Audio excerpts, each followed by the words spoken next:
I thought he was working late again, until she crashed our anniversary dinner screaming his name. Looking back, maybe I always knew something was off. You don't spend a decade with someone, build a life, a home, a brand, without developing a sixth sense for lies, even the ones you don't want to see. But denial is easier than confrontation, and I was good at pretending. I had to be. Let me rewind.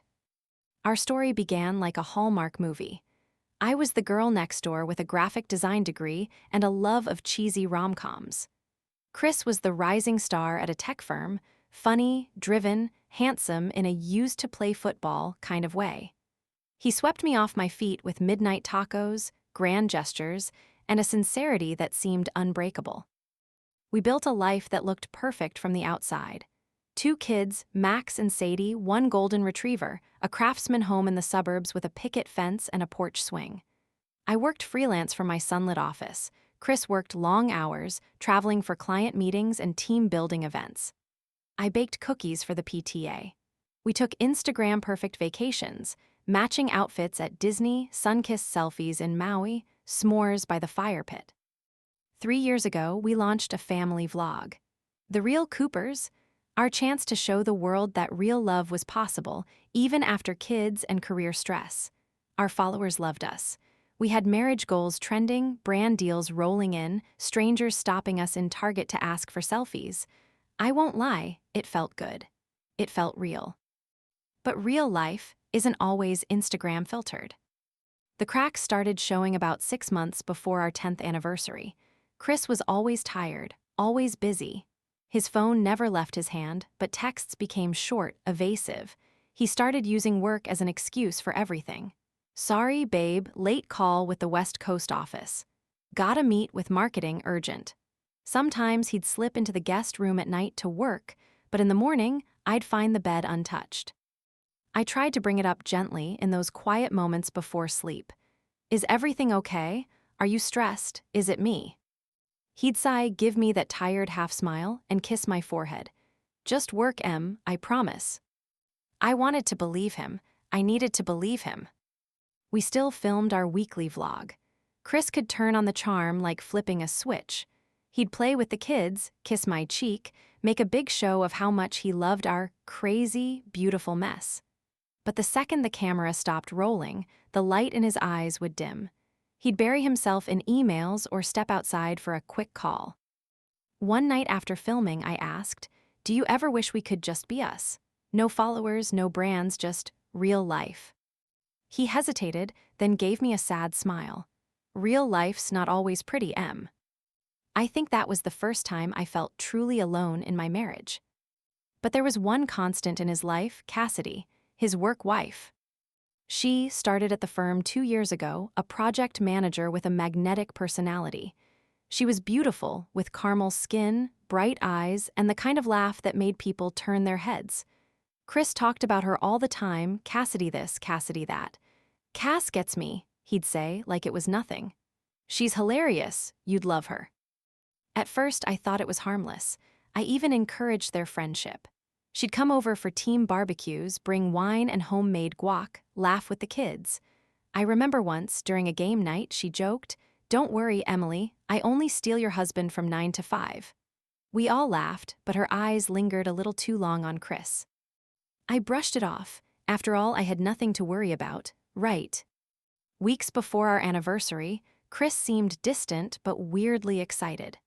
He insisted on planning everything, said he'd booked a private room at one of those fancy downtown restaurants, arranged for my mom to babysit, even picked out a dress for me. You look like a goddess in emerald, babe. I wanted to believe it was real, that maybe, after everything, he still cared enough to try. The day of our anniversary, I got my hair done, painted my nails, and spent an hour doing my makeup, like we were dating again. Chris came home with flowers, a new necklace, and that dazzling smile I'd fallen for a decade ago. He was attentive, affectionate, everything I'd been missing. At the restaurant, he ordered champagne, toasted to 10 years of us, and told the maitre d' to make it extra special.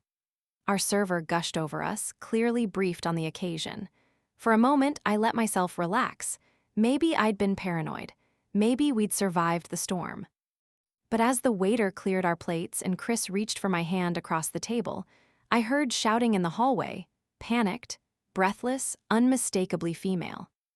The door burst open. There she was, Cassidy, clutching her swollen belly, face contorted in pain, screaming, "Chris! Help me, oh God, it hurts." The restaurant froze. Chris went pale as a ghost. I sat there, my heart slamming against my ribs, blood roaring in my ears. Cassidy staggered toward us, sobbing, "Chris, please, I need you. The baby, it's coming now." The maitre d' rushed over, but Cassidy only had eyes for Chris. The whole room stared, phones raised, whispers already spreading like wildfire. And in that instant, as the truth crashed over me like a tidal wave, I realized. My perfect marriage, my perfect life, had just exploded, on our anniversary, in front of 100 strangers, with our work wife, going into labor and calling for my husband. And I hadn't even finished my dessert. If there's a sound that defines the end of a marriage, it's the shattering of glass. Like the champagne flute that slipped from my hand the second Cassidy screamed my husband's name. For a heartbeat, the world stopped. The elegant restaurant went silent except for Cassidy's moans, sharp and primal, echoing off the marble floors. People craned their necks from their booths. A woman at the next table covered her mouth in shock. My brain tried to process what I was seeing. My husband frozen, white-knuckled, eyes darting between me and his very pregnant coworker, who was doubled over and breathing like she was about to pass out. I wish I could say I reacted gracefully. Instead, I stared at Chris and heard my own voice, small, shaky, ridiculous in the moment, whisper, "You said she was just a friend." He didn't answer. He just stood up so fast his chair toppled over, rushing to Cassidy's side. "Cass, hey, breathe, okay? You're okay, I'm here." I felt everyone's eyes on me.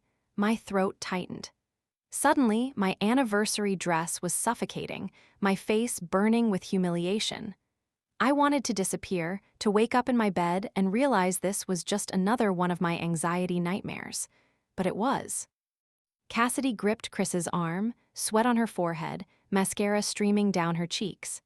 "Chris, I think my water broke. Oh my God, I'm so scared. Please don't leave me, please, please." The maitre d', a middle-aged man with trembling hands, hovered awkwardly. "Should I call an ambulance?" Chris nodded, his voice tight. "Yes, please, now." That's when it happened, the moment that changed everything. Cassidy, her voice cracking, sobbed, "I tried to reach you. I texted and called and you didn't answer. I only came here because I knew you'd be with her." The room, already tense, went electric. I watched as realization flickered in a dozen strangers' faces. The gossip would spread before the dessert course even arrived. A few people were already filming with their phones, pretending to check messages. In that moment, our lives went viral. I stood up. I don't remember doing it. My legs just moved on autopilot. I walked over to Chris and Cassidy, my husband and his work wife, who is now apparently his real-life baby mama. I was shaking. Is this real? Is this actually happening? Chris opened his mouth, but Cassidy answered first. "I'm sorry, Emily. I never meant for it to be like this. I just couldn't do it alone." A weird, cold calm settled over me. "How far along are you, Cassidy?" She winced, a fresh wave of pain making her double over. 8 months. Due next week, but oh God, I think it's happening now." Chris looked at me, pleading. "Emily, I'm so sorry. Please, can we just get through this and talk later? I never wanted." I cut him off, voice ice cold. "You never wanted to hurt me, or you never wanted to get caught." He had no answer. That was answer enough. The ambulance arrived, lights flashing outside the restaurant's ornate windows. 2 EMTs rushed in with a stretcher, asking quick, professional questions. Cassidy clung to Chris, not letting go even as they lifted her onto the gurney. A part of me wanted to scream, to throw my drink in his face, to call every news outlet in the city and expose him for the cheating liar he was. Instead, I felt empty, hollowed out by shock and betrayal. As they wheeled Cassidy out, Chris turned to me, eyes wild with panic. "Emily, I I held up my hand, stopping him. Don't go be with her, you made your choice. He hesitated. For a moment, I saw the man I used to know, scared, desperate, lost. But then he followed Cassidy out the door. I was left standing alone, the center of a scandal I never asked for, surrounded by 100 strangers and a dozen iPhones. My mind reeled. I could hear whispers. Wasn't that the family from YouTube? God, did you see his face? Is she going to sue him? The maitre d' approached gentle. Ma'am, can I get you anything? Water, a cab? I shook my head numb. Just the check. And can you ask if anyone here has any napkins? I think I'm going to need a lot. That got a laugh, mercifully. A little humanity in the wreckage. I walked out of that restaurant alone, my anniversary ruined, my marriage in ruins. I called my mom to pick up the kids, then sat in my car for half an hour, staring at nothing, heart pounding like it was trying to escape my chest. That's when my phone buzzed, a text from Rachel, my best friend since college. I saw the live stream. Are you okay? Do you want me to come over? Live stream? My stomach dropped. I opened Instagram, our vlog's notifications were exploding. Someone had gone live from the restaurant, probably one of the guests, and tagged our account. The comments were a mix of shock, pity, and that special brand of internet cruelty. Wow, real-life soap opera. Prayers for Emily, she deserves better. I knew something was up with that guy. Hundreds of messages, thousands of views already. For the first time that night, I felt something other than numbness. I felt anger, pure, focused, nuclear anger. If my life was going to be a spectacle, I was going to take control of the narrative. Looking back now, I see it was the moment I decided. They want drama, I'll give them drama, but on my terms. The night after the anniversary dinner, I barely slept. I replayed the whole thing in my mind, Cassidy's entrance, Chris's betrayal, the stunned silence, the flashing phones. Every time I closed my eyes, I saw her face twisted in pain, saw my husband's hand on her back, heard my own voice crack. The next morning, the world had changed. Our family vlog's DMs were flooded with support, outrage, and questions. Emily, are you okay? Is it true? Will you keep filming? The hashtags Team Emily and Cooper Scandal were trending. I woke up to hundreds of new followers and even more hate watchers. News outlets started sniffing around. Viral YouTube family faces shocking betrayal, wife blindsided at anniversary dinner. My phone wouldn't stop buzzing. I pulled the covers over my head, wishing I could just disappear. But the kids needed breakfast, the dog needed to go out, and life stubbornly marched on. Max, my 8-year-old, was confused. Mom, where's Dad? Why are people talking about us on the internet? Sadie, just 5, hugged me tighter than usual. What do you even say to your kids when their dad is all over the internet, as the guy whose coworker gave birth at dinner? Daddy, helping a friend who's having a baby, I said, my voice somehow steady. He'll call soon. A lie, but a gentle one. They were too young to have their hearts broken. My mom arrived mid-morning, bearing coffee and sympathy. She'd seen the video. Emily, honey, do you want to talk about it? I nodded, but the words stuck in my throat. She hugged me for a long time. You're stronger than you think, she whispered. Later, I called Rachel. She was already at my house with donuts, armed for battle. We're going to get through this, Em, she promised. And for the record, you looked fabulous on that live stream. We sat on my couch, phones buzzing with updates. Rachel read the comments aloud, half for comfort, half for catharsis. Chris is the worst, you deserve better, she said, scrolling. You should take the kids and run. Is this real or staged? We both laughed, but there was bitterness underneath. My anger simmered. Every time I thought about Chris, I felt another layer of trust peeling away. I kept waiting for an apology, a confession, a plan, but he sent only a single text. Cassidy had the baby. It's a girl. I'll call you later. That was it. My husband was at the hospital, holding someone else's child, while I was home cleaning up his mess. Rage burned through me. He didn't even ask about Max and Sadie. Didn't check if I was alive. Didn't explain a thing. I wanted to scream. Instead, I did what I always did. I got to work. If the internet wanted a show, I was going to give them the truth, my truth. That afternoon, I opened my laptop, launched our vlog's livestream, and stared into the camera. My hands shook, but my voice was clear. Hey, everyone, I know there's a lot of questions. Last night, my family changed forever. I'm not going to pretend everything's fine. I'm not going to cover for anyone. I'm just going to be real. I told the story from my perspective, how I'd planned the anniversary, how Cassidy crashed our dinner, how Chris chose her. I left out the ugliest details, kept it PG for the kids and the followers, but I didn't sugarcoat the betrayal. I always thought our family was real, I said. Turns out some of us were acting, but I'm done acting. I'm still here for my kids, for all of you who believed in us. The Coopers aren't perfect, but we're real, and I'm not hiding anymore. The comments exploded. Emily, you're a queen. Kick him out. You're so brave. Team Emily trended harder. Influencer friends DM'd me privately. You're handling this with class. Let me know if you want to collab, people are rooting for you. That evening, Chris called. I ignored the first 3 tries, but finally picked up on the 4th. I'm so sorry, please let me explain. My anger flared. Explain what, Chris? That you got your work wife pregnant and brought her to our anniversary dinner. It wasn't supposed to happen this way. No kidding, you lied to me for months. You let me make a fool of myself in public. You let our kids be blindsided. He went quiet. I heard hospital noises in the background, a baby crying, nurses talking. I never meant to hurt you, he said, voice small. You did, over and over. Is Cassidy moving in? Are you divorcing me? What happens now, Chris? He hesitated. I don't know, I just need time.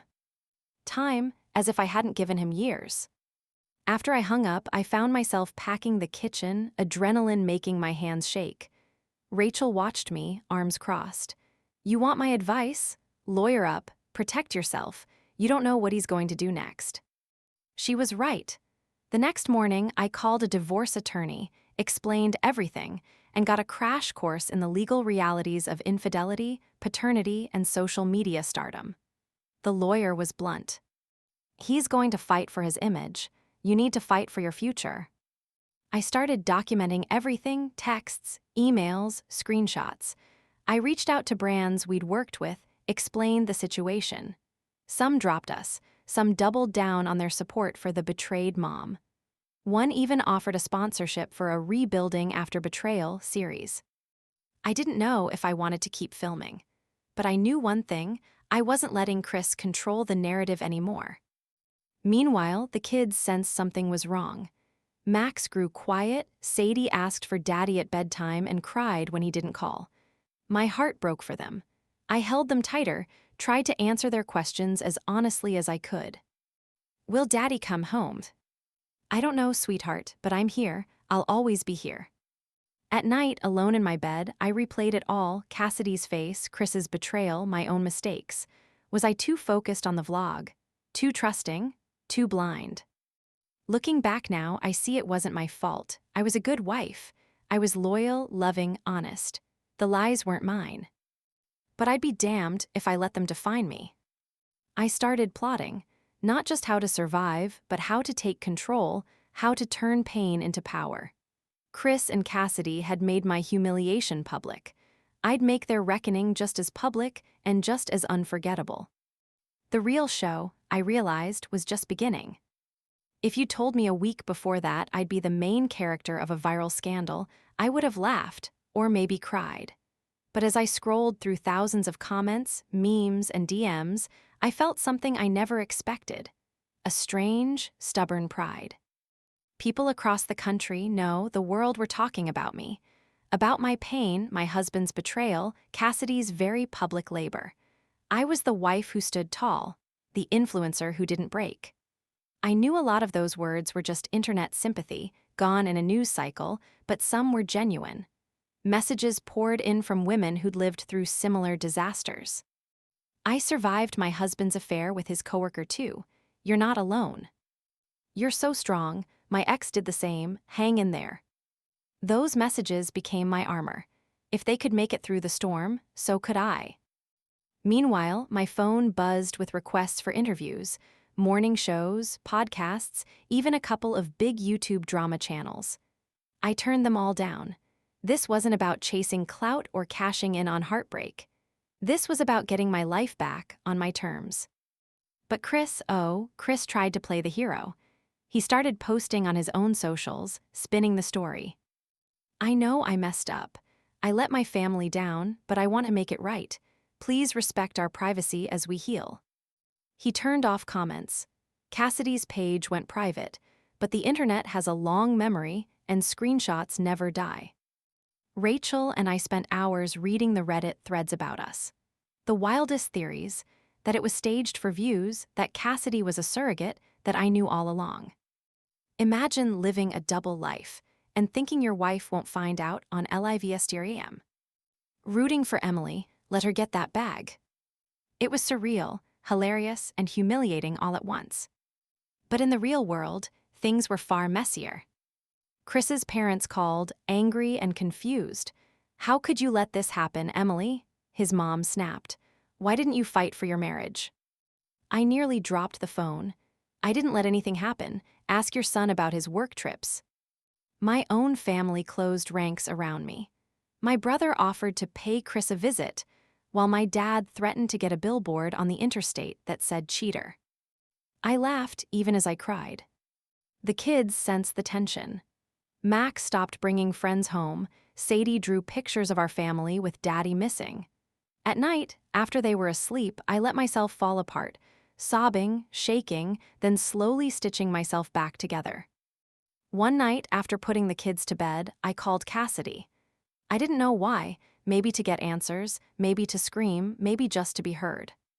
She answered on the first ring. Her voice was shaky, exhausted. "Emily, I'm so sorry. I never meant to ruin your family. Chris told me you were separated. I believed him." I almost hung up, but something in her voice, raw, ashamed, kept me on the line. "You should have called me or talked to me. Why crash my anniversary?" Cassidy burst into tears. I was alone. I panicked. The baby came early. I didn't know what else to do. He wasn't answering his phone. I needed him. "I'm sorry, Emily. I swear if I could take it all back, I would." The anger simmered, but so did a sliver of pity. She was a victim, too, in a way, but I wouldn't let her off that easy. "You two made choices. Now you live with them. But I'm not going to be your villain, Cassidy. I just want to move on for my kids." We hung up, awkward but lighter. That was the night I started plotting real revenge, not out of hatred, but for closure, for control. I decided that if Chris wanted a public life, he could have a public ending. The next day, Rachel and I set up a reunion dinner, the sort of vlogger stunt we would have planned for content before all this. We invited Chris, Cassidy, and even his parents. Cameras would roll, but this time, I'd direct the show. Chris showed up looking hollow, older, worn down by guilt and exhaustion. Cassidy looked pale, baby in her arms, eyes ringed with shadows. His parents sat stone-faced. My family brought popcorn. We sat around the table. The air was thick, heavy with things unsaid. I started, voice calm and even. "We're here because our lives are already public, because my children deserve to know the truth, and so do I, so let's talk." Chris squirmed. Cassidy stared at her plate. I didn't yell, I didn't cry. I laid out the facts, dates, texts, DMs. Rachel read the timeline, backing me up. Chris tried to spin it. "I made a mistake, I lost my head, but I still love you, Emily." I shook my head. "You love yourself, Chris. You love attention. You had 2 families and now you have none." Cassidy whispered, "I'm sorry." I looked at her. "Take care of your baby. I hope you get the support you need. But this is the last time we're in the same room." His parents finally spoke. "What about the kids?" I smiled, sad and tired. They have a mother who loves them. That's enough. After dinner, I posted a vlog. "This is the last time I'll talk about the scandal. My kids and I are moving forward. I'm grateful for your support, but we're done being entertainment." The internet exploded again, messages, memes, tributes. But this time, I didn't care. I had my closure.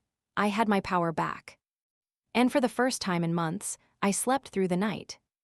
If I thought my reunion dinner would quiet things down, I was wrong. For every moment of peace, a new wave of chaos followed. After I posted the vlog closing the chapter on our family scandal, I spent the next few days pretending, mostly for the kids, that life could return to some kind of normal. But in the influencer world, normal is a moving target. Some brands dropped me out of an abundance of caution. Others sent sympathetic emails and upped their sponsorship offers. Can you do a series about single motherhood, Emily? People are rooting for you. My agent practically begged me to do a tell-all with a daytime talk show. I refused. The kids' privacy came first. But the followers, the strangers, the gossip, all of it was a background hum I couldn't mute. Some people rooted for my glow up. Others doubted everything. Was Chris really the villain, or was I? The world loves a woman scorned, but it gets bored fast. One afternoon, I was picking up Sadie from preschool when a mom I barely knew came up and whispered, "I saw your video. You're so brave." She squeezed my hand, eyes shining. It made me want to cry and scream at the same time. I just wanted to be a mom, not a meme. Max grew sullen, refusing to film family videos. He asked if Daddy was ever coming home, and I never knew what to say. I signed both kids up for therapy. I started therapy myself, which felt at first like an admission of defeat, but soon became the hour I most looked forward to. In that little room, I could finally say it. I'm angry, I'm sad, I'm humiliated, but I'm also free. With Rachel's help, I started working out again, eating better, even getting a new haircut. Small things, but they mattered. It was like shaking off an old, ugly skin. I painted the bedroom a fresh color, rearranged the furniture, donated boxes of couple stuff I couldn't stand the sight of. The wedding photos, I let the kids decide. They chose to keep a few for their own memory boxes. I respected that. And then, out of nowhere, a bombshell, an anonymous tip in my email inbox. "Emily, you don't know the half of it. Check Chris's other phone. The passcode is your wedding date. Good luck." No name, no details, just that. My heart hammered. I stared at Chris's old gym bag in the garage. I hadn't touched it, but now I searched every pocket until I found the phone. I plugged it in, waited, hands sweating, stomach churning. The passcode worked. Messages flooded in a timeline of lies. Flirty DMs with Cassidy that went back farther than I'd realized. But that wasn't the worst of it. There were photos of Chris with other women, nights out, hotel rooms, trips I'd never heard about. Some dated before Cassidy's pregnancy, some after. I felt physically ill. It wasn't just one affair. My whole marriage had been a house of cards. I called Rachel, hands shaking. He lied about everything. Cassidy wasn't the only one, there were others. She swore loudly, promised to come over with wine, and told me not to do anything rash. But something snapped in me. I wasn't just angry anymore, I was done. I printed out the messages, every incriminating photo, every hotel receipt. I didn't want revenge, I wanted closure. But the more I printed, the more I realized Chris didn't just betray me, he betrayed Cassidy. He betrayed every woman he'd charmed. He betrayed our kids. For the first time, I considered burning it all, throwing the phone, the papers, the memories into a bonfire in the backyard. But instead, I sat at my kitchen table and wrote a letter. To myself. Dear Emily, you loved him, you trusted him, he hurt you. It's not your fault, it's not the kid's fault, it's not even Cassidy's fault, not really. You can't undo what's been done, but you can choose what happens next. You're not a victim, you're not a villain, you're just you. It wasn't poetic, it wasn't meant for anyone else, but it helped. I decided to give Cassidy one last call. This time, I told her everything. Cassidy, you're not the only one, I'm sorry, but you deserve to know. She cried. I cried. We weren't friends, but we were survivors of the same storm. After that, I called my lawyer, told him to go for full custody, and asked about how to make sure Chris could never use our family for clout again. He said, "You've got enough evidence to bury him in court and in the court of public opinion." I felt a weight lift. The news cycle kept spinning. Our story faded, replaced by some new scandal. But for me, the drama had one last act. On the anniversary of the dinner, 1 year later, I posted a final video. "Hi, it's Emily. You've followed my family for years. You watched me fall apart and pick up the pieces. I want to say thank you. This is the last vlog about the past. From now on, it's just me and the kids living our truth." I got thousands of messages. Most kind, some cruel, all reminding me that my story had touched more lives than I'd ever imagined. Looking back now, I see that night as the end and the beginning. I lost my marriage, my faith in Chris, my sense of safety. But I found my voice. I found my strength. And I found out who I could really count on. But the story wasn't over. Not quite. Because sometimes, when you finally let go of the life you thought you wanted, the life you truly deserve finds you. A year after that unforgettable anniversary dinner, I woke up to a quiet house, sunlight streaking across my new sheets. The chaos of last year felt distant, almost unreal, like it had happened to someone else, someone who still trusted easily, who believed love could fix anything. But as I brewed my morning coffee, I checked my phone, an old habit I hadn't yet broken, and saw a single, unread message. It was from Cassidy. "Emily, thank you for telling me everything. I'm moving out of state for a fresh start. The baby's healthy. I hope you find peace. For what it's worth, I'm sorry." I stared at the screen for a long moment, a swirl of emotions in my chest. Not anger, not even pity, just a soft, bittersweet closure. She was finally gone from our lives, and so, in a way, was Chris. Chris hadn't called in months. The last I'd heard, he'd lost his job, tanked his social accounts, and moved in with his parents, who were still trying to pretend none of this ever happened. The kids and I had adjusted to our new life. The therapist said Max was starting to open up again. Sadie had stopped drawing her father with sad faces and started sketching us on new adventures, a mom and 2 kids, smiling in a world that was finally safe. I went back to work part-time, built a little home office in what used to be Chris's den. I let myself find joy in small things, late-night movies with the kids, brunches with Rachel, even quiet mornings with my journal. But the story wasn't over. Not for me, not for my family, because in the months that followed, something remarkable happened. My little goodbye vlog, the one where I swore off drama, went quietly viral, racking up millions of views. Suddenly, people weren't just following my pain, they were following my healing. Women messaged me, "Your story helped me leave my own toxic relationship." A single dad wrote, "Thanks for showing the kids' side of divorce. I'm trying to do better for my son." I was asked to speak at a local charity event for women rebuilding after betrayal. I almost said no, but Rachel convinced me, "Emily, you're a survivor. Your story isn't just about pain, it's about power." That night, standing in front of a room full of strangers, I realized what I wanted all along wasn't revenge. It wasn't even justice. It was freedom, from shame, from anger, from the idea that I wasn't enough. I told my story. I told it raw, ugly, and real, about the night my marriage exploded, the live stream, the internet's reaction, and my messy, imperfect comeback.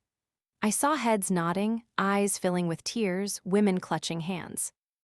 And as I wrapped up, I finished with this.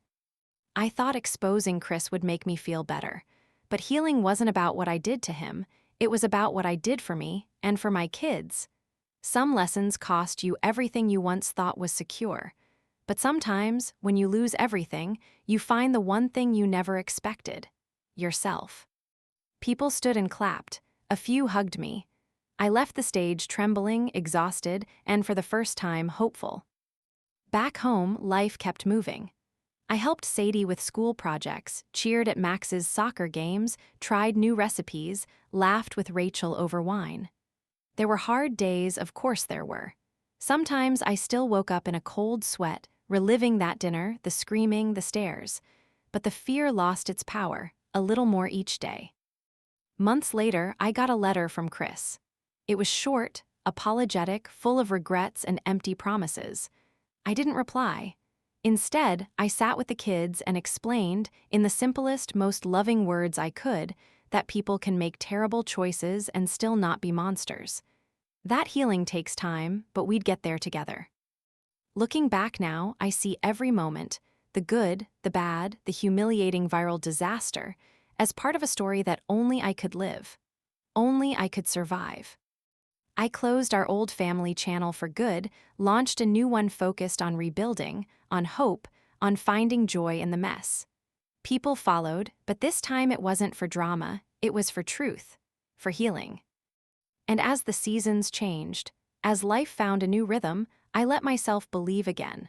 Not in perfect love or flawless marriages, but in resilience, in laughter after pain, in second chances that have nothing to do with romance. This is the story I'll tell my kids when they're old enough to ask why daddy's not here.